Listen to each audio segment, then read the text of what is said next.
رسول اکرم صلی اللہ علیہ وسلم سے ختم شریف کا اثبات، تو یہ بھی ہماری تفصیلی کیسٹیں موجود ہیں۔ نبی اکرم صلی اللہ علیہ وآلہ وسلم نے جس انداز میں شریعت مطہرہ کو بیان کیا، آپ سے کھانے کے اوپر آیات کا پڑھنا ثابت ہے۔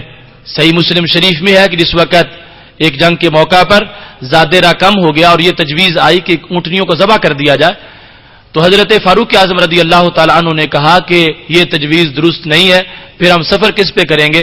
یا رسول اللہ صلی اللہ علیہ وسلم، جو کچھ ہمارے پاس اس وقت بچا ہوا کھانا ہے ہم ایک جگہ ڈھیر کرتے ہیں، آپ اس پر دعا کریں تو اللہ برکت ڈالے گا، سب کے جو ہے وہ کمی پوری ہو جائے گی۔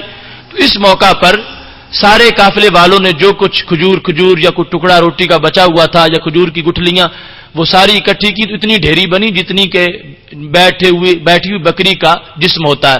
تو رسول اکرم صلی اللہ علیہ وسلم نے اس پر آیات پڑھی اور اللہ تعالیٰ کے دربار میں دعا مانگی۔ تو یہ طعام کے اوپر دعا کا نبی اکرم صلی اللہ علیہ وسلم سے اس بات ہے۔ آگے یہ ہے کہ ہم مانگتے ہیں تو ایک مانوی برکت اس میں ضرور آتی ہے، لیکن رسول اکرم صلی اللہ علیہ وسلم کی دعا سے اتنی حصی برکت بھی آ گئی کہ سارے صحابہ نے اپنی بوریاں بھر لیں مگر پھر بھی کوئی کمی واقع نہ ہوئی۔ تو اگر طعام کے اوپر دعا مانگنا اس میں کوئی قباحت ہوتی تو ہرگز رسول اکرم صلی اللہ علیہ وسلم اس ڈھیری کے اوپر دعا نہ مانگتے۔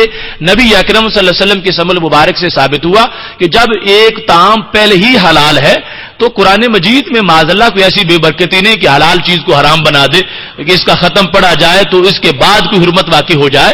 یہ قرآن تو ایسا ہے کہ جس کی آیات پڑھنے سے کالے دل جو ہیں وہ اللہ کے نور کا مرکز بن جاتے ہیں۔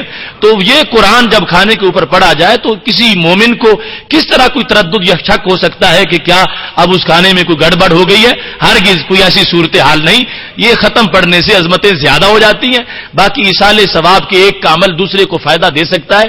اس سلسلے میں اللہ تعالیٰ کے قرآن کی متعدد آیات ہیں اور احادیث میں رسول اکرم صلی اللہ علیہ وسلم کے مقدس فرامین بہت سے زیادہ ہیں، اور یہاں تک فرما دیا نبی علیہ الصلوۃ والسلام نے کہ ایک شخص کا جب جنت میں درجہ بلند ہوگا وہ پوچھے گا انا لی ھذہ، کہ یہ مجھے کیسے ملا؟ تو کہا جائے گا باستغفار والدک لک، یہ تیرے عمل کی وجہ سے نہیں ملا، یہ تیرے بیٹے کی دعاؤں کی وجہ سے تجھے مل گیا ہے۔ تو اس واسطے ایسے دلائل بکثرت موجود ہیں۔